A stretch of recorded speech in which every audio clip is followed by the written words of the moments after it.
స్వయంగా చెప్పిన స్టోరీ ఏదైతే ఉందో, అంటే ఆయన తన యొక్క బాల్యం గురించి, అంటే బాబాని మొట్టమొదటిసారి ఆయన తన నాగ్పూర్‌లో కలవడం గురించి చెప్పారనమాట.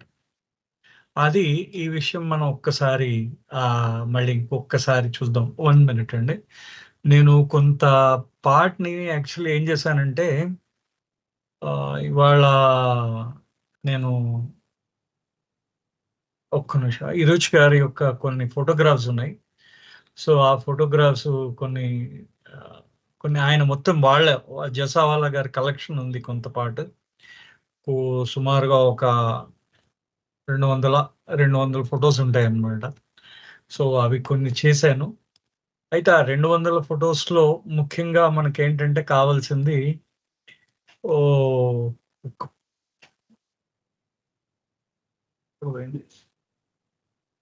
రైట్.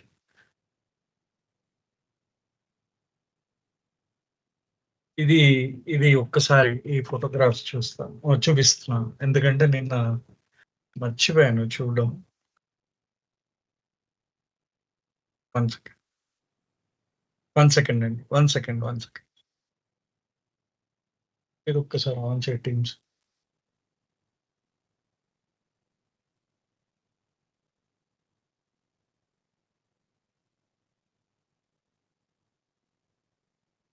హ్మ్. ఓకే. సో, ఇది 'ఇరుచ్' గారు ఇది మనకు కనిపిస్తున్నది. ఆయన తర్వాతి కాలంలో ఆయన అక్కడికొచ్చారనమాట. తర్వాతి కాలంలో 'ఇరుచ్' గారు. ఇది 'గైమై' గారు. ఇది గూడా 'గైమై' గారే. ఇది వాళ్ళ ఒరిజినల్, ఇది 'జసాల కలెక్షన్స్', ఇది వాళ్ళు తీసుకున్న ఫోటోగ్రాఫ్స్. 'ఇరుచ్' గారు వాళ్ళు తీసుకున్న ఫోటోగ్రాఫ్స్ అన్నమాట. సో, ఈవిడ లాస్ట్‌లో అన్నమాట. 'మను జసాల' లాస్ట్‌లో. వీళ్ళిద్దరు 'మను అండ్ మెహరు' వీళ్ళిద్దరు చిన్న పిల్లలప్పుడు. ఇది 'మెహర్వాన్ జసాల'. ఈ వెనకాతలంతా 'మేరీ లాడ్జ్'. ఇప్పుడు మనం అంటే నేను ఇదంతా మనము నిన్న ఎందుకంటే ఈ లాడ్జ్‌లు ఆ గేట్ దగ్గర నుంచి అంటే మనకి ఏ హాస్టల్ నుంచి డి హాస్టల్ దాకా ఉంటుంది. డి హాస్టల్ నుంచి ఏ హాస్టల్ దాకా వాళ్ళంత దూరం ఉంటుంది. ఇది మెయిన్ బంగ్లా. ఈ గేట్ ఇంకా వెనక్కుందనమాట. ఇంకా ఇగో ఇతను గేట్ దగ్గరికెళ్తున్నాడు. ఇతను 'మెహర్వాన్ జసాల'. ఈ వాళ్ళ మొత్తం లోపలున్న తోట ఇలా ఉండేది. 'మేరీ లాడ్జ్‌లో' ఉన్న తోట ఇలా ఉండేది.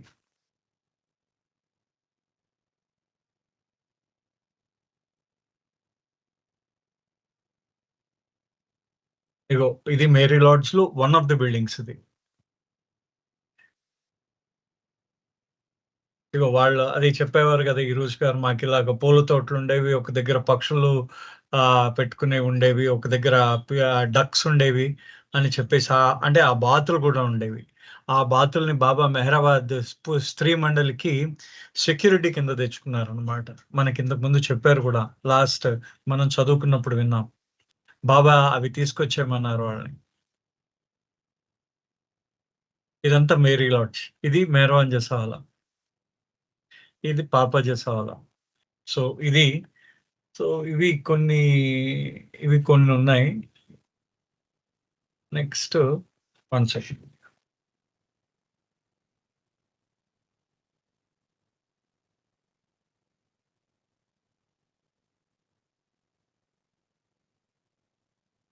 ఓకే. ఇ ఇంక చాలా ఉన్నాయిలెండి. అవి యాక్చువల్లీ ఇప్పుడు అన్నీ తీస్తే అవి దగ్గర దగ్గర ఒక 3 రోజులు పడుతుంది మనం అన్నీ చూడడానికి.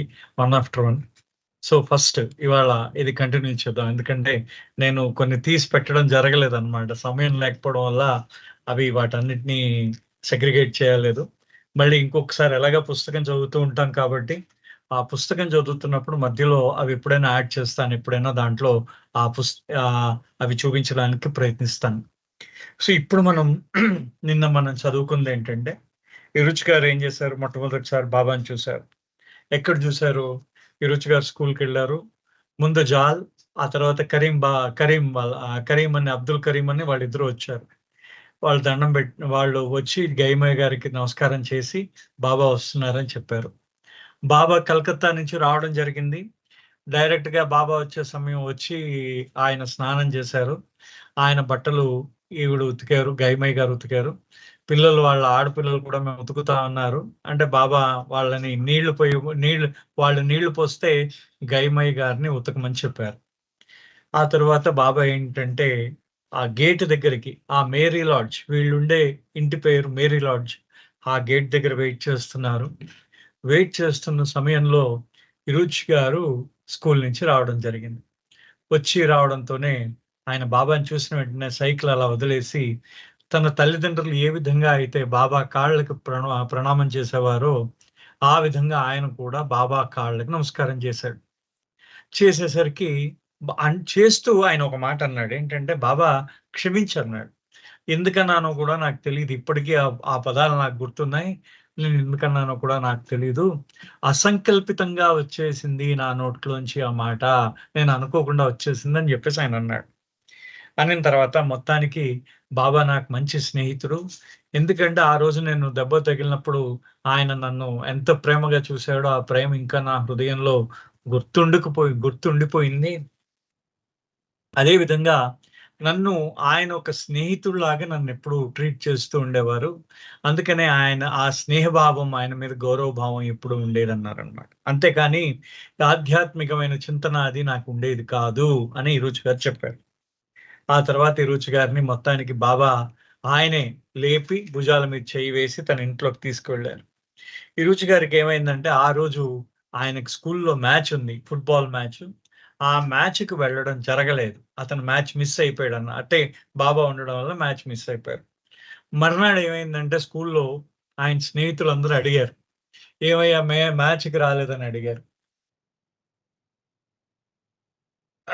అంటే "నువ్వు ఇంపార్టెంట్ అయిన వ్యక్తివి మ్యాచ్‌లో నువ్వే మిస్ అయిపోతే ఎలాగా?" అని చెప్పేసి వాళ్ళన్నారు. అనేసరికి రుచి గారు ఇంకెప్పుడు అలాగా బాబాతో ఉండిపోకుండా నేను ఉండిపోకూడదు అని ఒక నిర్ణయానికొచ్చి, ఆ రోజు సాయంత్రం ఏం చేశాడంటే, తనొచ్చే గేట్ దగ్గర బాబా ఉండడం చూసాడు.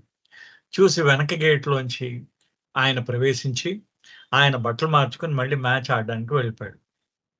వెళ్ళొచ్చిన తర్వాత వాళ్ళ అమ్మగారు అడిగారు, "ఏమి ఇంటికి రాలేదు ఇవాళ? ఇంటికి రాకుండా ఏం నువ్వు స్కూల్లోనే ఏం చేస్తున్నావు? బాబా వచ్చారని తెలుసు కదా!" అనంటే, రుచి గారు అన్నారు, "అమ్మా నేను ఇంటికొచ్చి బట్టలు మార్చుకొని వెళ్ళాను. మళ్ళీ అందుకనే ఎందుకంటే స్కూల్‌లో మ్యాచ్ అవుతున్నది కాబట్టి, ఆ మ్యాచ్‌లో ఆడడానికి వెళ్ళాను" అన్నారనమాట. అనేసరికి "బాబా ఉన్నారని తెలీదా నీకు?" అని ఆవిడ కొంచెం గద్దించడం ప్రారంభించేసరికి, ఈ వాగ్వివాదం విని రూమ్‌లోంచి బాబా బయటకొచ్చారు. "ఏం జరుగుతున్నదని" అడిగారు. అడుగుతూ ఇరుచి గారిని చూసి, "ఇవాళ ఆడేవా? ఆడి ఎవరు గెలిచారని" అడిగారు ఇరుచి గారిని. చూస్తే అంటే మేమే గెలిచాం. మా టీమే గెలిచిందని చెప్పారట. "ఎన్ని గోల్స్" అని అడిగారనమాట. "ఎన్ని గోల్స్ చేశారు మీరంటే" ఇరుచి గారు చెప్పారు. అప్పుడు గైమయ్య గారి వైపు తిరిగి బాబా ఏమన్నారంటే, "అమ్మా నువ్వు విరూచ్‌ని ఎప్పుడు కూడా అడ్డం పెట్టకు. అతను మంచి ఆటగాడు. అతను ఆడని" అని చెప్పేసి మర్నాడు ఉదయం స్కూల్‌కెళ్ళేటప్పుడు ఆయన బాబా డైరెక్ట్‌గా వచ్చారనమాట. అంటే నిన్న బాబా కోసం అతను ఇంటి వెనక తావు నుంచి వెళ్ళిపోయాడు కదా అతను. ఇవాళ బాబాయే స్వయంగా ఆయన దగ్గరకొచ్చి, "నువ్వు స్కూల్‌కి వెళ్ళి మళ్ళీ తిరిగొచ్చి మళ్ళీ స్కూల్ మ్యాచ్‌లు ఆడడానికి వెళ్ళు" అని బాబాయే స్వయంగా అన్నారు. చూడండి. అనిన తర్వాత మొత్తానికి అప్పుడు బాబా ఏం చేశారంటే, ఇతను మ్యాచ్ ఆడి ఇంటికొచ్చిన తర్వాత, బాబా ఇంకొక గేమ్ ఆడడం ప్రారంభించారు. అదేంటంటే, బాబా తన అక్షర ఫలకం మీద కథలు చెప్తూ ఉండేవారు. అంటే కథలు ఏ విధంగా అక్షర ఫలకం మీద ఆయన వేళ్ళు కల్పిస్తూ ఉండేవారు. ఇరుచు గారు దాన్ని అంటే దాన్ని మాటల రూపంలో ఆయన చెప్తూ ఉండేవాడు. అక్షర ఫలకంలో బాబా ఏవైతే మాట్లాడుతూ ఉన్నారో, దాన్ని మాటల రూపంలో చెప్తూ ఉండేవారు ఇరుచు. అప్పటినుంచే ప్రారంభమైపోయింది. అది ఎంత ఫాస్ట్‌గా చేసేవారటంటే బాబా వేళ్ళు మిషన్‌లాగా పరిగెట్టేవట దాని మీద అక్షర ఫలకం మీద. ఇతను కూడా ఒక పెద్దవాడు చదివినంత ఫాస్ట్‌గా ఇతను కూడా చదివేవాట ఇరుచి గారు. అంటే తన 15 ఏళ్ల వయసులో బాబా ఇరుచి గారికి మొట్టమొదటిగా అక్షర ఫలకం చదవడం అంటే చూడండి చిన్నప్పటి నుంచి ట్రైనింగ్ ఇవ్వడం అంటే చూడండి ఆ ట్రైనింగ్ కూడా అప్పటి నుంచే ఇవ్వడం జరిగిందనమాట. సో మొత్తానికి అక్కడ ఉన్నంత కాలం నాగ్‌పూర్‌లో ఉన్నంత కాలము ఇరుచి గారికి రోజు సాయంత్రం అక్షర ఫలకం మీద ఇదే రకమైన ఈ ట్రైనింగ్ నడిచిందనమాట. అంటే అక్షర ఫలకం మీద కథలు బాబా చెప్తూ ఉండేవారు. బాబా అక్షర ఫలకం మీద చూపిస్తూ ఉండేవారు ఇరుచి గారు. బాబాని ఆ సంజ్ఞలన్నిటిని ఆ మాటలన్నిటిని బయట ఆహ్, మాటల రూపంలో ఇరుచ్ గారు చెప్తూ ఉండేవారు అన్నమాట.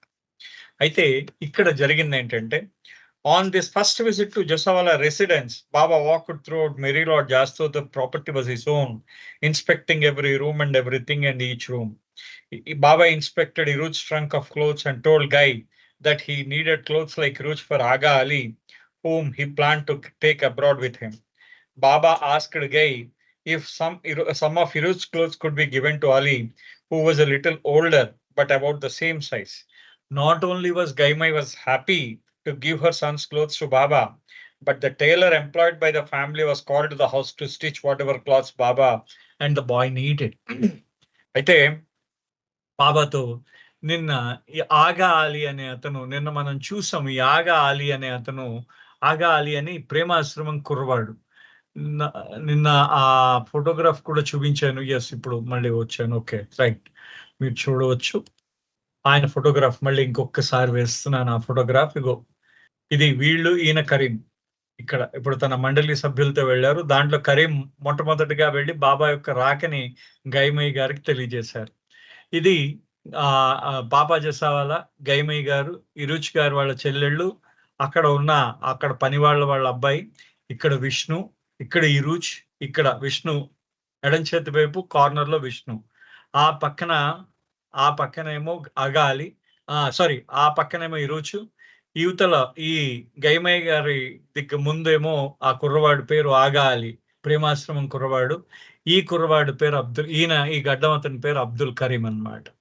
ఆయన అబ్దుల్ కరీం మనం నిన్న చూపించాం. అదేంటంటే మెహరాబాద్ లో ఈయన ప్యూన్ కింద ఉండేవాడు. దేనికి? సర్కిల్ కమిటీ ఒకటి ఏర్పాటు చేశారు 1925 టు మేనేజ్ మెహరాబాద్ మేనేజ్మెంట్ కోసం ఒక సర్కిల్ కమిటీని ఏర్పాటు చేస్తే దానికి ఈయన ప్యూన్ గా ఉండేవాడు. ఈయన తయ్యబ్ అలీ అనే ఆర్డరీగా ఉండేవాడు. ఈయన ప్యూన్ కింద ఉండేవాడు. నిన్న మనం చూసాం. అంటే ఇంకొకసారి జస్ట్ ఎవరైనా రాని వాళ్ళు ఉంటే ఒకసారి మీరు వాళ్ళ మొహాలు చూస్తే ఓహో వీళ్ళు అక్కడ ఉన్నారు అని చెప్పేసి మనకి ఊహించుకోవచ్చు అనమాట. సో ఈ విధంగా ఆ రోజు ఏమైందంటే, ఆ రోజు ఇరుచ్ గారు బాబా ఏం చేశారంటే తన సొంత ఇంటిని, ప్రతి గదిని, ఆ మేరీ లాడ్జ్ లో ఉన్న ప్రతి గదిని కూడా బాబా ఆయన పర్యవేక్షించారు. ప్రతి దాన్ని కూడా చాలా తీక్షణంగా పర్యవేక్షించారు అనమాట. చేసిన తర్వాత ఆఖరికి ఇరుచ్ గారి గదిని చూశారు. ఇరుచ్ గారి బట్టలు పెట్టుకునే ఆ బాక్స్ ని కూడా చూశారు.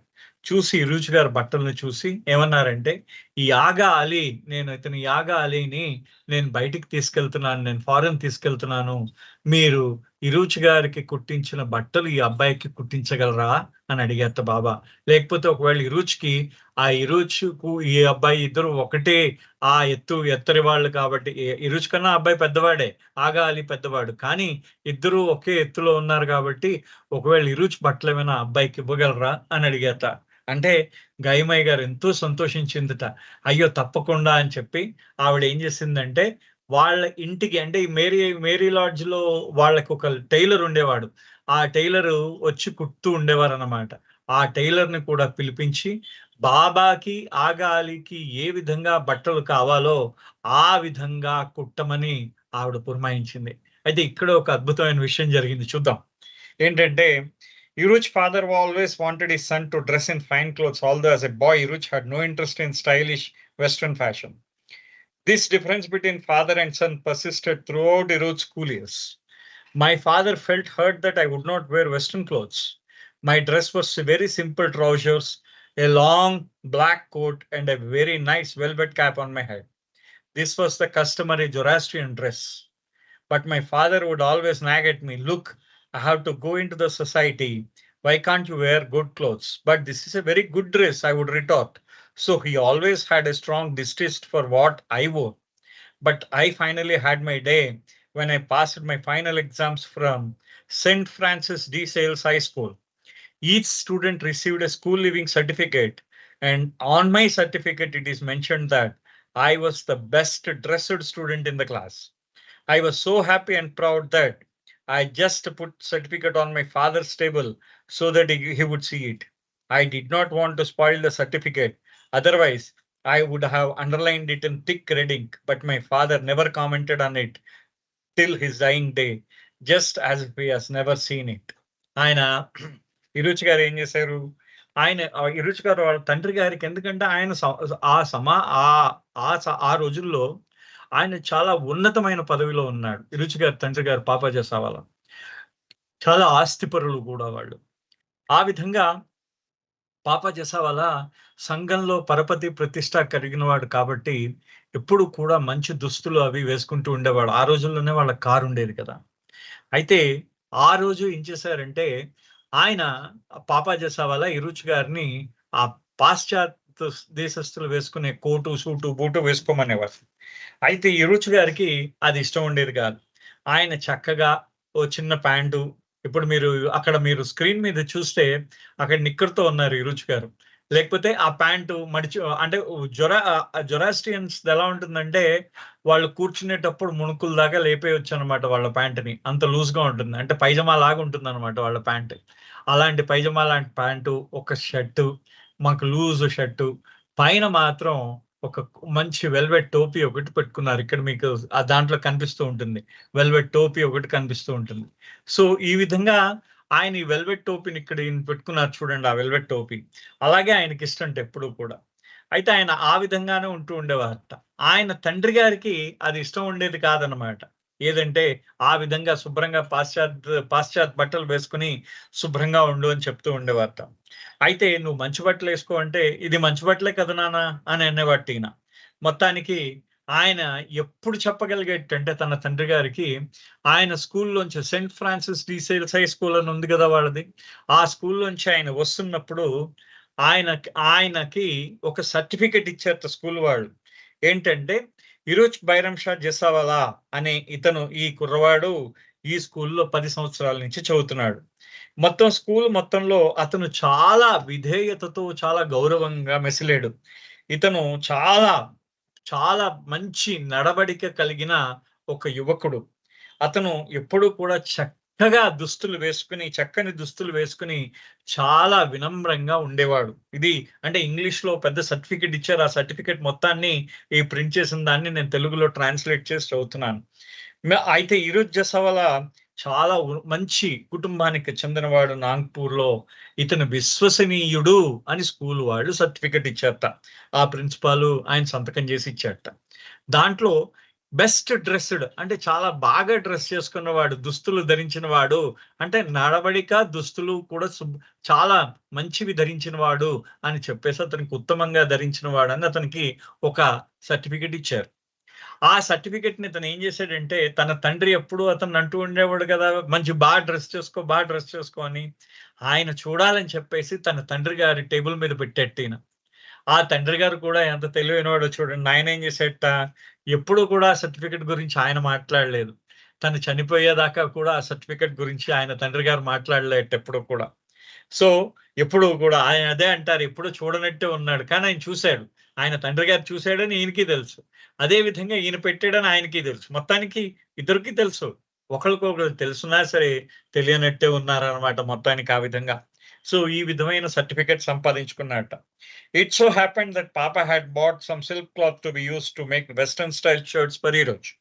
He felt since they would afford silk, why should Iroj wear cotton? But Guy took the silk cloth and gave it to the tailor to make some shirts for Aga Ali. ఏం చేశారు ఇరుచి గారు ఏం చేశారంటే, ఇరుచి గారికి వాళ్ళ తండ్రి గారు ఒక మంచి సిల్క్ క్లాత్, ఆ రోజుల్లో సిల్క్ చాలా ఖరీదండి. ఆ ఖరీదైన సిల్క్ క్లాత్ తీసుకొచ్చి ఇరుచి గారికి వాళ్ళ తండ్రి గారు బట్టలు కుట్టించమని, షర్ట్‌లు కుట్టించమని ఇంట్లో తీసుకొచ్చి పెట్టాడు. పెడితే ఆయన కాటన్ షర్ట్‌లు యేసుకుంటున్నాడు ఇరుచి గారు. ఆయనకి సిల్క్ అంటే ఆయనకిష్టం లేదు. ఆ కాటన్ షర్ట్‌లేసుకుంటూ అతనికేం జేశాడు, పక్కన పెట్టాడు సిల్క్ క్లాత్ ఎప్పుడైనా కుట్టించుకోవచ్చని పక్కన పెట్టుకున్నాడాయన. ఈ లోపల గయమయ్య గారు ఏం చేశారంటే, ఆ సిల్క్ క్లాత్‌ని బాబా అన్నారు కదా! ఆగా అలీకి బట్టలు ఇవ్వమని ఇరుచివి. ఆవిడేం చేసిందంటే, ఆ సిల్క్ క్లాత్‌ని ఆ టైలర్‌ని పిలిపించి కుట్టించడానికి ఆయన కుట్టించమని చెప్పిందనమాట. టైలర్‌ని పిలిపించింది. మేరీ లాడ్జ్‌కి ఆవిడ. మేరీ లాడ్జ్‌కి పిలిపించి ఆ బట్టలు కుట్టమని చెప్పిందనమాట ఆవిడ. ఆ టైలర్‌తో. ఆగాలి ఆ సిల్క్ క్లాత్ అంటే ఆ సిల్క్ బట్ట ఇచ్చేసింది. ఇచ్చేసి బట్టలు కుట్టమని చెప్పింది. అయితే ఇక్కడ చూడండి ఒక మంచి అద్భుతమైన ఇన్సిడెంట్. అంటే పరమాత్ముడు తన యొక్క తను ఏ విధంగా పరమాత్ముడు అని ఏ విధంగా ఆయన చూడండి శ్రీకృష్ణుడు లీలా వినాశాలన్నీ బాబా మనకి చేసి చూపిస్తూ ఉంటారన్నమాట. అంటే ఆయన చేసిందే మళ్ళీ ఈ యుగంలో ఏం చేశారు. There were two Gujarati tailors who worked for Jasawala's. One of them called Baba Meherwanji Seth, and was particularly drawn to him. He was an old man who wore rimmed spectacles held together by a string, and when his eyesight failed him in threading the needle, he would call Baba over to do it for him. చూడండి ఆయన ఏం చేశాడు, వాళ్ళకి ఈ tailor లో ఒక tailor కొంచెం పెద్దవాడు అన్నమాట, వృద్ధుడు. ఆయన కళ్ళు కనిపించవు, కళ్ళకి బాగా భూతద్దాలు అంటే అద్దాలు బాగా థిక్గా అంటే బాగా లావుగా ఉన్న అద్దాలు పెట్టుకునేవాడు ఆయన. ఆయన బాబాని మెహర్వాన్జీ సేట్ అని పిలిచేవాట. అతను మెహర్వాన్జీ సేట్ అని. అతను ఏం చేసేవాట, కళ్ళు బాగా కనిపించవు కదా అతనికి. కళ్ళు కనిపించకపోవడం వల్ల ఆ సూదిలోకి ఆ దారం ఎక్కించలేకపోయేవాడు మిషన్ లో. అతను ఏం చేసేవాట, మెహర్వాన్జీ సేట్ ని పిలిచి ఆయన బాబు నాకు అంటే చూడండి భగవంతుడిని పిలిచి సూదిలో దారం ఎక్కించమని చెప్పాడు అనమాట ఆయన. సో ఆ విధంగా సూదిలో దారం ఎక్కించమన్నాడు ఆయన, ఎక్కించమని అని చెప్పాడు. చెప్పి but he was never told who Baba really was or why he was observing silence. కానీ ఎవరు కూడా ఆయన బాబా అంటే ఏమిటి, బాబా ఎందుకు మౌనంగా ఉన్నారనే విషయం ఆయనకి ఎప్పుడు ఎవరు కూడా ఆయనకు చెప్పలేదు. Rather, Iru's mother had told the tailor that Baba was her elder brother and unable to talk. అయితే గైమయ్య గారు ఏం చెప్పారట ఆవిడికి, అతను నా పెద్దన్నయ్య, మా పెద్దన్నయ్య అతను కొన్ని కారణాలు అతను మాట్లాడలేడు అని చెప్పేసి ఆవిడ చెప్పిందట. అందుకని అతను మౌనం వహిస్తున్నాడు, అతను మాట్లాడలేడు అని చెప్పేసి ఆవిడ చెప్పిందట. While he's teaching at the mission, he would enjoy conversing with Baba. You know, we have Ayurvedic doctors in Gujarat who could help you. Why don't you come with me to Gujarat and get your speech back? ఆయన machine కుడుతూ అక్కడే కుట్టేవాడు అతను. ఆ చొక్కాలు అవి అతను కుడుతూ ఉండేవాడు. కుడుతూ బాబాతో మాట్లాడుతూ ఉండేవాడు. బాబాతో అంటూ ఉండేవాట, ఏమయ్యా నువ్వు నాతో పాటు ఎందుకు గుజరాత్ రావు, నీకు మాట లేదు కదా, మా గుజరాత్ లో ఆయుర్వేదిక్ డాక్టర్లు ఉన్నారు, వాళ్ళు మందేస్తే నీకు టక్కున మాట వచ్చేస్తుంది పదా అని చెప్పేసి బాబాని ఆయన మాట్లాడుతూ ఉండేవాట బాబాతో. Baba replied through the board, what can I do? I am born dumb. బాబా ఆయన బోర్డు మీద ఆయన చెప్తూ ఉండేవాడు, నేనేం చేయగలను, నేను పుట్టుకతో మూగవాణ్ణి అని చెప్పేసి బాబా ఆయనకు సమాధానం ఇచ్చేట. చూడండి ఎంత అది ఆట వెడుపు అన్నమాట. అటువంటి చిన్న పనులు మనకి చేయిస్తూ ఉంటాడు. శ్రీకృష్ణుడు కూడా ఇలాంటి పనులు బోల్డని చేశాడు. కృష్ణ ఇది తీసుకురా అని అనేక సందర్భాల్లో అందరూ ఆ రేపలలో మొత్తం అందరూ కూడా ఆ అవతారాన్ని పట్టుకుని అలాగే ఆయన ఈ పనులు ఆ పనులు చేయించారు ఆయన స్నేహితులందరూ కూడా. ఆ విధంగా అంటే ఆయన తత్వం తెలియని వాళ్ళై అప్పుడు ఆ సమయంలో అమాయకమై అజ్ఞానంలో ఉండి వాళ్ళ విధంగా చేయించారు. While the excitement of Baba's visit was keeping everyone on their toes, an unexpected drama was gripping the household. Papa had to leave on a very important inspection tour, but he was worried about what would happen in his absence. Dadi, the 3-year-old son of Guy's sister Banu, was staying with the family, and the child was in the grip of medical emergency. He had suddenly become ill with a dangerously high fever. Meningitis was suspected. This, coupled with Baba's visit, had Papa worried because the next day he was scheduled to leave. Baba assured Papa that he had no need to worry. If you postpone your tour, I will leave. Do your duty, I will do mine. I will look after your family. అది ఆయన అంటే ఆయన మనకి ఆయన లీలలు ఎలా ఉంటాయో చూడండి. అయితే ఇది ఇలా ఉంటే అనుకోని పరిస్థితులు అన్నమాట. గైమయ్య గారి యొక్క సోదరి అయిన భానుమాసి వాళ్ళ కొడుకు దాడికి రావాలా అని ఉండేవాడు ఆయన. ఆ తర్వాత ఆయన బాబాతో చాలా కాలం పాటు ఆయన బాబాతో తిరిగాడు. అక్కడ అహ్మద్నగర్ లో ఉండిపోయాడు. ఈ దాడికి రావాలా ఇతను ఏం చేశాడంటే అతనికి మెనింజైటిస్ వచ్చింది. మనకి ఆ మెనింజైటిస్ వచ్చినప్పుడు అతనికి ఏంటంటే ఇంకా హాస్పిటల్లో జాయిన్ చేయాలి, చాలా సీరియస్ అయిపోయింది అతనికి ఆ పరిస్థితి చిన్నప్పుడు. అయితే ఈ సమయంలోనే పాపా జసావాలాకి అఫీషియల్ గా అతను ఇన్స్పెక్షన్ కి వెళ్లాల్సిన అవసరం వచ్చిందనమాట.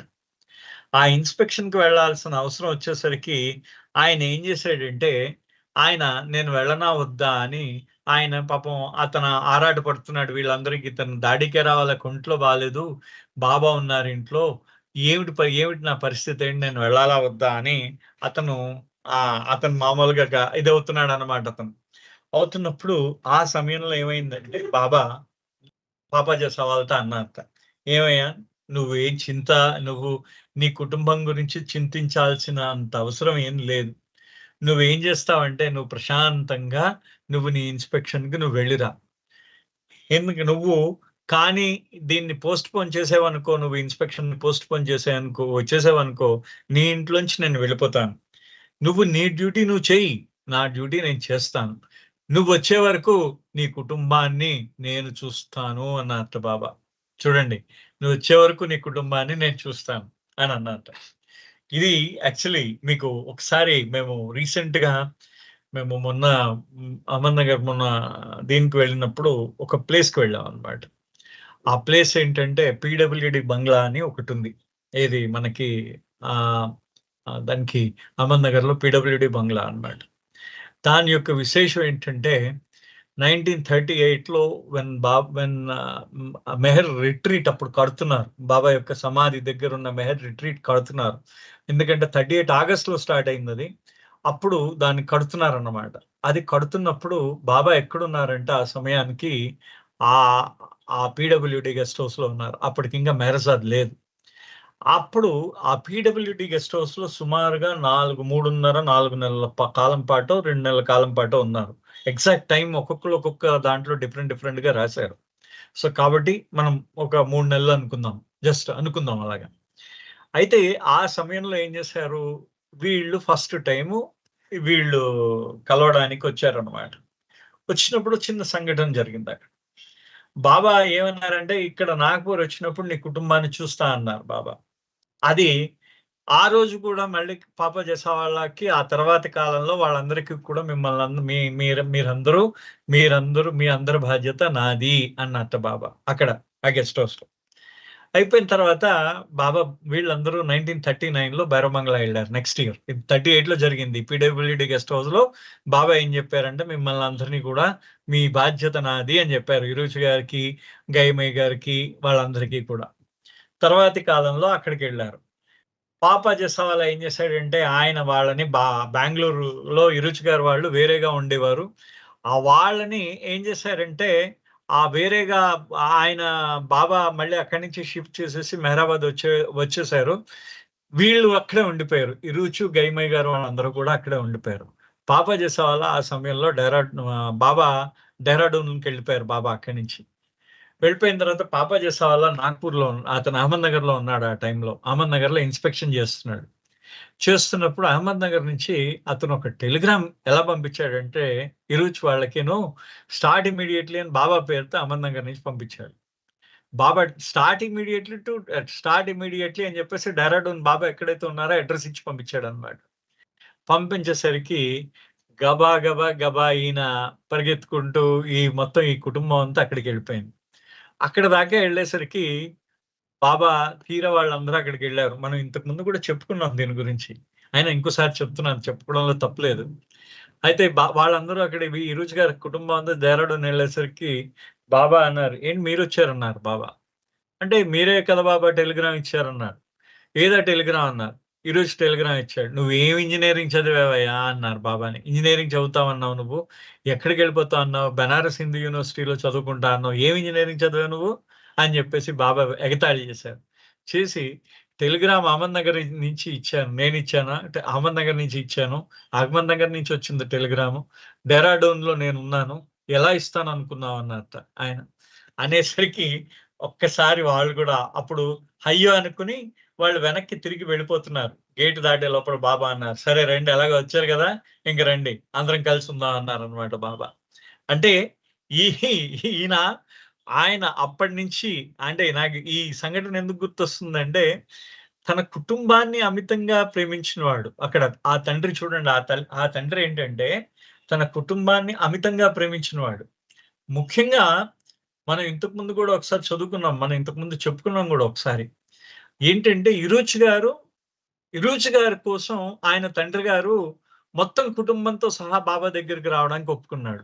ఆయన ఏమన్నాడు పిరుచ్ గారిని, అయ్యా నీకు ఆ బాబాని సేవించడమే సంతోషంగా ఉన్నట్టయితే నాకు అంతకన్నా మీ సంతోషం కన్నా నాకు కావాల్సింది ఏముందన్నాడు ఆయన. అంటే ఒక తండ్రి తన కొడుకు మీద ప్రేమతో ఆయన వచ్చేసాడు. కానీ వచ్చేసినా కానీ తన కుటుంబాన్ని బాబా జాగ్రత్తగా చూడాలని ఆ కుటుంబం మీద పోలేదన్నమాట ఆయనకి. ఆ కుటుంబం ఎంత జాగ్రత్తగా ఎప్పుడూ కూడా ఆ కుటుంబంతో ఎప్పుడూ కూడా మాట్లాడుతూనే ఉండేవాడు. ఆయన కనెక్షన్ పెట్టుకునే ఉండేవాడు. బాబా కూడా ఆయనని ఆ అవకాశం ఇచ్చారు పాపా జసావాలకి. పాపా జసావాలా మాట చాలా కరుకు కానీ మనస్సు చాలా సున్నితమైంది అని చెప్పేసి బాబా అన్నారనమాట. ఎందుకంటే ఒకసారి ఆయన బాబా జాల్‌కి రావాలా బాబాకి ఈయనకి జాల్‌కి రావాలకి పడదనమాట వాళ్ళిద్దరికిను. ఇద్దరు నాగ్‌పూర్ వాళ్ళే. ఇద్దరు ఫ్రెండ్సే. ఇద్దరు ఓళ్ళ మీద ఓళ్ళు అరుచుకుంటూ ఉంటారనమాట. 24 గంటలు అరుచుకుంటూ ఉండేవారు ఇద్దరు కూడా. సో, ఆ విధంగా వాళ్ళిద్దరికి వాళ్ళు అరుచుకుంటూ ఉంటే ఆయన బాబా ఆయనతో జాల్‌కి రావాలతో చెప్పాడు పాపా వాళ్ళ గురించి. అతనంత మంచి మనసున్నవాడు ఎవరు లేరు. అతన్ని వదలకన్నారు. ఆయన జాలకరవాలని బాబా. సో, అది ఆయన యొక్క మనసనమాట పాపా జసావాలా. అటువంటి పాపా జసావాలా మనసుని ఈయన భగవంతుడికి తెలీదా? ఆయనేమన్నాడు? "వెళ్ళయ్యా! నీ కుటుంబాన్ని నేను చూస్తాను. నువ్వు వెళ్ళు." అంటే కుటుంబం బాధ్యత ఆయన తీసుకున్నాడు. తర్వాత The doctor had warned them that little daddy must be watched day and night. Until the fever broke, it was crucial that the child should not be left alone for even a moment, and an ice pack must be kept on his head to bring down his temperature. That night, as Guy sat by Daddy's bedside, she suddenly felt a strong need to relieve herself, but she dared not to go, not even for a few minutes, in spite of the urge becoming increasingly difficult to contain. Finally, in desperation, Guy had to wake up her 10-year-old daughter, Mani. Wake up. I need you to hold the ice pack on little daddy's head. Don't let the ice drip on him. I'll be right back. ఆవిడ ఏం చేసింది? మణి గారు ఏం చేశారు ఈ లోపల? ఆవిడ ఈ దాడి కెరావాలా ఉన్నాడు కదా, అతనికి మెనింజైటిస్ చాలా హై టెంపరేచర్ ఉంటుందన్నమాట మెనింజైటిస్‌లో. సో, ఆ మెనింజైటిస్‌లో ఆ హై టెంపరేచర్ పెట్టుకున్నప్పుడు ఐస్ ప్యాక్ 24 గంటలు ఐస్ ప్యాక్ పెడుతూ ఉండాలి. ఆ ఐస్ ప్యాక్ మాత్రం ఎప్పుడు పెట్టడం మానేయకండి. ఒళ్ళెప్పుడు అలాగా ఐస్ ప్యాక్‌తో నిరంతరంగా తుడుస్తూనే ఉండండి అని చెప్పేసి డాక్టర్ గారు చెప్పారు. సో, ఆ దాడికి రావాల పక్కన గైమయ్య గారు కూర్చున్నారు. అయితే ఈ లోపల ఆవిడకి బయటికి మూత్రానికి వెళ్ళవలసిన అవసరం వచ్చిందన్నమాట. ఆవిడకి పొట్ట నిండిపోతున్నది. పొట్టంతా ఉబ్బిపోయింది. ఒకటికెళ్ళాలి. ఆవిడ ఎంతకి పాపం ఈ పిల్లవాడిని వదిలేసి వెళ్ళలేకపోతుంది. చాలా అసౌకర్యంగా ఉంది ఆవిడకి. ఇంకా కష్టంగా ఉంది. ఎలాగైనా సరే బయటికెళ్ళి తను ఒక్కసారి ఇది తీర్చుకోవాలని చెప్పేసి ఆవిడేమందంటే, మొత్తానికి తన కూతురైన మణిని లేపింది. లేపి ఒక్కసారి నువ్వు ఐస్ ప్యాక్ పెడుతూ ఉండు దాడికి. ఐసు దాని మీద పడకూడదు. ఆ అబ్బాయి మీద ఐస్ పడకుండా ఐస్ ప్యాక్ పెట్టు. ఆ ఐస్ ప్యాక్‌ని పెట్టు. నేను 5 నిమిషాల్లో వచ్చేస్తాను. నేను వెంటనే తిరిగొచ్చేస్తాను అని చెప్పేసి ఆవిడందిట. As Guy opened the door and stepped into the hallway out of the darkness, she saw a beam of light moving towards her. Everyone was asleep in the house. Who could it be? As the light illuminated the doorway, she saw Baba standing there with a flashlight. He gestured to her, "Go at once to the toilet and I will watch Daddy." He told little Mani to go back to sleep. As Guy turned to leave, she saw Baba lean over Daddy and place the ice pack back on his head. ఆ ice ప్యాక్‌ని పెట్టి ఆయన మొత్తం నీళ్లు పడకుండా ice pack పెట్టి తుడుస్తూ ఉండడమే 24 గంటలు. ఓ 2 నిమిషాలు పెట్టడం, తుడవడం నీళ్లు పడకుండా. సో, ఆ విధంగా ఆవిడేం చేసిందంటే అలా ఐస్ ప్యాక్ అంతా పెడుతున్నది. ఆవిడ శంక తీర్చుకోవడానికి బయటికెళ్ళింది. బయటికెళ్ళేసరికి ఈ లోపల ఆవిడకో లైట్ కనబడిందిట. అంటే బాబా టార్చ్ లైట్ పట్టుకొని వస్తూ కనబడ్డారన్నమాట. ఆవిడ ఈయనని చూసే ఆయన ఈవిడ్ని చూసారు. చూసి, "సో, ఒక్కసారి వెళ్ళమ్మా. నువ్వు బాత్రూమ్‌కెళ్ళిరా నువ్వు. నేను దాడికి రావాలని నేను చూస్తాను" అని చెప్పేసి అన్నారట. అని ఆవిడ కూతురైన మణి ఉంది గదా! మణికి తోడుగా పెట్టింది కదా! మణిని చూడమని చెప్పింది కదా! ఈవిడ గైమై. ఆ మణిని వెళ్లి పడుకోమని చెప్పారట బాబా. ఆవిడ వెనక్కి తిరిగి చూసిందిట గైమయ్య గారు బాత్రూమ్‌కెళ్తూ. బాబా ఆ డాడీకి రావాలా నుదుటి మీద ఐస్ ప్యాక్ పెట్టి తుడుస్తున్నారన్నమాట ఆయన. Before Bairam Shah left the following day, He accompanied Baba as he continued his inspection of every nook and corner of Mary Lodge. As they entered one of the rooms, Baba stopped in front of a big steel cupboard. Whose is this? Baba asked. Mine. Open it. Papa dutifully opened the cupboard and Baba peered inside, pointing to a silver box. Baba asked, what is in that? I take tobacco, Baba. I also take it. Would you do one thing for me? Give all that to me and henceforth make no more tobacco. అయితే ఆ రోజు ఏం చేశారట బాబా ప్రతిరోజు ప్రతి building ఆ Mary LADS లో ఉన్న ప్రతి రూముని ప్రతి ఒక్క మూలకి వెళ్ళి బాబా నిశ్చితంగా పరిశీలిస్తూ ఉండేవారు. అదే విధంగా ఆ మర్నాడు ఏం చేశారంటే ఉదయాన్ని బాబా ప్రతి ఆ మేరీ లాడ్జ్ అంతా తిరుగుతున్నప్పుడు ఈయన పాపా జసావాలా ఇంకా ఊరికి వెళ్ళారు. ఆ రోజు సాయంత్రం ఊరు వెళ్తాడు అనమాట ఆయన. ఆ ఊరు వెళ్లే సమయంలో ఈయన ఏం చేశాడంటే ఈయన బాబా తోడుగా వెళ్ళాడు అనమాట ఆ మేరీ లాడ్జ్ చూపించడానికి. ఆయన వెళ్తూ ఉంటే ఒక రూమ్ లోకి ఎంటర్ అయ్యాడు. ఆ రూమ్ లో ఒక పెద్ద పెట్టె కనిపించింది. ఒక స్టీల్ అల్మారా కనిపించింది. అంటే ఇప్పుడు మన బీరువా కనిపిస్తుంది కదా, స్టీల్ బీరువా. ఆ బీరువా పెట్టే స్టీల్ కి ఒక ఇనుప బీరువా కనిపించింది. ఆ ఇనుప బీరువా తెరవమన్నారు. బాబా ఎవరిది అంటే ఇది నాదే బాబా అన్నాడు ఆయన. అంటే తెరువు అన్నారట. ఆయన ఓపెన్ చేశారట. ఓపెన్ చేసేసరికి బాబా లోపలంతా చూసిన తర్వాత అక్కడ ఒక వెండి బాక్స్ కనిపించింది, డబ్బా కనిపించింది అనమాట. అదేంటి అని అడిగారట. అంటే బాబా నేను టొబాకో అంటే పొగాకు తింటాను బాబా, పొగాకు వాడతాను అని చెప్పేసి అన్నట్ట. బాబా అన్నట్ట నేను కూడా వాడతాను అన్నట్ట. నువ్వు నా కోసం ఒక పని చేయగలవా అని అడిగారట బాబా. అంటే చెప్పండి బాబా అన్నట్ట. ఈ మొత్తం పొగాకంతా నాకు ఇచ్చేయి. ఇక మీదటి నుంచి నువ్వు ఎప్పుడూ కూడా పొగాకు తీసుకోకు అని చెప్పారట బాబా. Although he could not believe that Meher Baba was Zoroaster come again, Bairam Shah did have the respect for him and knew how much his wife loved and revered Baba. Take it, Baba, he said, as he gave him the special box of chewing tobacco and spittoon. It was Iruch father's first act of obedience to Meher Baba. అంతే ఆ తర్వాత ఆయన ఏం చేశాడు, ఆ పొగాకు ఇంకెప్పుడు పొగాకు తీసుకోకని చెప్పారు, ఇంకెప్పుడు కూడా. అంతే సరే ఆయన తన భార్యకి బాబా మీదున్న గౌరవం ఆయన ఎప్పుడు కూడా చూస్తూ ఉండేవాడు. ఈ పాపా జసావాలా ఆయన ఏం చేసేట తన దగ్గర ఉన్న ఆ వెండి బాక్స్, ఆ పొగాకు యొక్క బాక్స్ ని బాబాకి ఇచ్చేసాడు అతను. బాబాకి ఇచ్చేసి సరే బాబా అని చెప్పేసి ఆయన అన్నాడు అనమాట. సో ఆయన అంటున్నాడు, అది ఇరుచి గారు చెప్తున్నారు, అది పాప జసావాలా తాలూకు మొట్టమొదటి విధేయత, బాబాకి ఆయన చూపించిన మొట్టమొదటిసారి విధేయతది. I still remember the day when I was a kid and Baba first came to our home. My father with great interest is taking Baba around the garden, showing him the property, and I am following them. The gardens were so unusual that the Royal Air Force has taken an aerial view and sent the enlarged photo to my father. Anyway, they were filled with all kinds of rare plants, and even the borders along the pathways were decorated with huge seashells, sand dollars, and usually rock formations. My father took great pride in the garden. He was pointing out to Baba the various plants and his favorite rock that has a fascinating shape, and Baba was admiring the conch shell borders. All of a sudden, Baba stopped, pointing to the rock that Papa was so proud of. He dictated on his board that he should not worry if he cannot love him, as he should be loved. Even if Papa had some love for this rock, it would suffice, as any love that one bestows on anything reaches him who is love incarnate. నిజంగా ఇది బాబా ఈ మొత్తం culmination అన్నమాట. ఈ chapter కి ఈ particular paragraph ఇది ఆయువు అనమాట. దీనికి ఆయనకి ఈరోజు గారు చెప్తున్నారు, నాకు ఇంకా గుర్తు, నేను ఇంకా చిన్నపిల్లవాడిని, బాబాకి మా ఇల్లు అంతా తిప్పి చూపిస్తున్నారు మా నాన్నగారు. చూపిస్తున్నప్పుడు ఆయన తన ఇంటి మీద తన ఇల్లు ఎంత శ్రద్ధతో ఆయన ఇంటిలో ఎంత శ్రద్ధతో అలంకరించుకున్నాడో అతనికి చాలా గర్వంగా ఉండేది.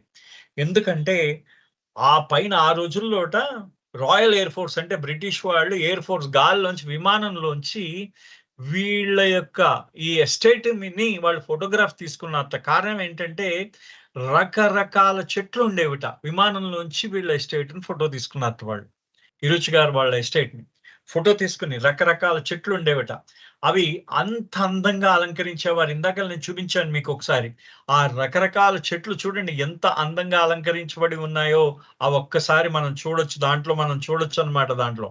ఆ చెట్లు ఏ విధంగా ఉన్నాయో అంటే ఎంత బ్యూటిఫుల్‌గా చెట్లు అలంకరింపబడి ఉన్నాయి. ఇగో రకరకాలుగా ఉన్నాయి. ఒక్కొక్కటి రకరకాలు మొత్తం అన్నీ ప్లాంటేషన్స్ అన్నీ డిఫరెంట్‌గా ఉండేవన్నమాట. అన్ని రకాల చెట్లు ఆ గాలిలోంచి వాళ్ళు విమానంలోంచి వాళ్ళు ఫోటో తీసుకున్నారు. ఆయన ఎంతో గర్వంగా, గొప్పగా ఆయన చూపిస్తున్నాడు బాబాకి. బాబా ఇదిగో ఈ చెట్టు ఇలాంటిది. చాలా అరుదైన చెట్టు. ఇది చాలా అరుదైన చెట్టు అని ఒక్కొక్క చెట్టు గురించి వర్ణిస్తూ చెప్తున్నాడు. బాబా వింటూ వెళ్తున్నారట. వెళ్తూ ఉంటే అతనికి కాంచ్ షెల్స్ అంటే శంఖాలుంటాయి చూసారా? ఆల్చిప్పలంటారు మనం. ఆల్చిప్పలు, శంఖాలతో ఆ తోవంతా అలంకరింపబడింది. మీరు మీరు ఎప్పుడైనా మీరు సముద్రపు ఒడ్డునున్న ఓల్డ్ బంగ్లాస్‌ని మీరు కానీ వెళ్ళగలిగితే, ఎప్పుడైనా చూడగలిగితే, ఆ బంగ్లా తాలూకు పాత్‌వేస్ అన్నీ కూడా ఆల్చిప్పలు, శంఖాలు పెట్టి అలంకరింపబడి ఉంటాయి. మీకు చాలా చోట్ల గోవాలో కనిపిస్తుంది. చెన్నైలో ఉన్నాయి. ఆ తర్వాత ఇంకా చాలా చోట్ల మహాబలిపురం అటు సైడ్ మీరు వెళ్ళగలిగితే ఓల్డ్ బంగ్లాస్. అటు సైడ్ మరిప్పుడు ఎన్ని ఎగ్జిస్ట్ అవుతున్నాయో నాకు తెలీదు. బట్ ఐ హావ్ సీన్ అంటే నేను చూసానవి చెప్తున్నాను. అంటే ఆ పాత్‌వేస్ అంటే దారులన్నీ కూడా ఈ శంఖాలు, ఈ ఆల్చిప్పలతో అలంకరింపబడి ఉంటాయన్నమాట. ఈ షెల్స్ అన్నిటితో. సో, ఆ విధంగా ఆ షెల్స్ అన్నీ అలంకరించి చూపిస్తున్నాడు. దానికి తోడు ఒక పెద్ద రాయి అన్నమాట. అదొక స్పెషల్‌గా ఆ స్పెషల్‌గా కట్ చేయబడిన రాయి. ఆ రాయి బాబాకు చూపిస్తే, "ఇది బాబా ఇది నాకు చాలా ఇష్టమైన రాయి. అత్యంత ఇష్టమైన రాయి బాబా ఇది" అన్నట్ట. అంటే అప్పుడు బాబా అంతా చూసి సంతోషించి బాబా ఏమన్నారట, తన బోర్డ్ మీద డిక్టేట్ చేస్తున్నారు. తిరుచి గారికి బాగా గుర్తుందన్నమాట అది. అంటే ఇరుచి గారికి బాగా గుర్తున్న ఆ సంఘటన ఆయన చెప్తున్నారు. బాబా తన బోర్డ్ మీద డిక్టేట్ చేశారట. ఏమనంటే, "నువ్వు నన్ను ప్రేమించలేకపోతే దాని గురించి చింతించకు. సో, నువ్వు నన్ను ఏ విధంగా ప్రేమించాలో, ఆ విధంగా ప్రేమించలేకపోతే నువ్వు దాని గురించి చింతించొద్దు. నువ్వు ఈ రాయి లాంటి దాన్ని దేన్నైనా సరే మనస్ఫూర్తిగా ప్రేమించితే, ఆ ప్రేమ నాకే చెందుతుంది. అది నాకే చెందుతుందిట. ఆ ప్రేమ మళ్ళీ ఈయనకే చెందుతుందిట." ఎంత గొప్పగా అంటే, మనము దేని మీదైతే ప్రేమ చూపిస్తూ ఉన్నామో, ఆ ప్రేమ మళ్ళీ ఆ భగవంతుడి దగ్గరికి, అవతార పురుషుడి దగ్గరికే వెళ్తుందట. మనం చూపించే దేని మీదైతే మనం అత్యధికంగా చూపించే ప్రేమ, అది అవతార పురుషుడి దగ్గరికే వెళ్తుందట. అంటే నువ్వు ఏ ప్రేమ చూపించినా నీ కొడుకు మీదో, కూతురు మీదో, ఎవరి మీదో నువ్వు రాగబంధం దేని మీదైతే చూపిస్తావో ఆ ప్రేమ మళ్ళీ ఆయనకే చెందుతుంది. ఆయన దగ్గరికే వెళ్తుంది. సో ప్రేమించలేదని ఎప్పుడు ఆయనను ప్రేమించే విధంగా ప్రేమించలేదని ఎప్పుడూ కూడా బాధపడొద్దు. ప్రేమించడానికి ప్రయత్నిస్తూ ఉండడమే మన ధర్మము. అది బాబా చెప్పిందనమాట. అంటే ఈ మొత్తం చాప్టర్‌కి అదొక బ్యూటిఫుల్ అదొక దాన్నేమంటారంటే దాని హార్ట్ అన్నమాట. హార్ట్ ఆఫ్ ది చాప్టర్ అంటాం గదా! సో, అది. సో, అవతార్ మెహర్ బాబాకి జై. తిరిగి కలుద్దాం. ఆహ్, ఆహ్, సరే అండి. జై బాబు సార్. జై బాబు. జై బాబా సార్. అవతార్ మెహర్ బాబాకి జై. ఇప్పుడు శాంత గారు హారతి పాడుతున్నారు. దానికి ముందు మనందరం కూడా హృదయాంతరాల్లోంచి బాబాను తలుచుకుంటూ కొద్ది క్షణాలు మౌనంగా ఉన్నాం. అవతార్ మెహర్ బాబాకి జై.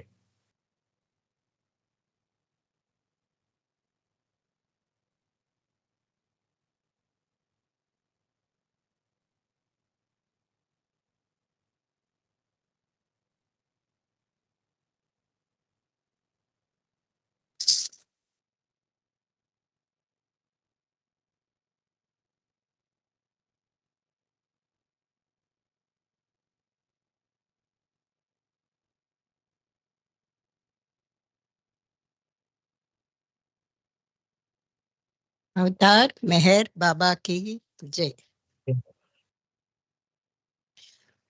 मुत्याला हार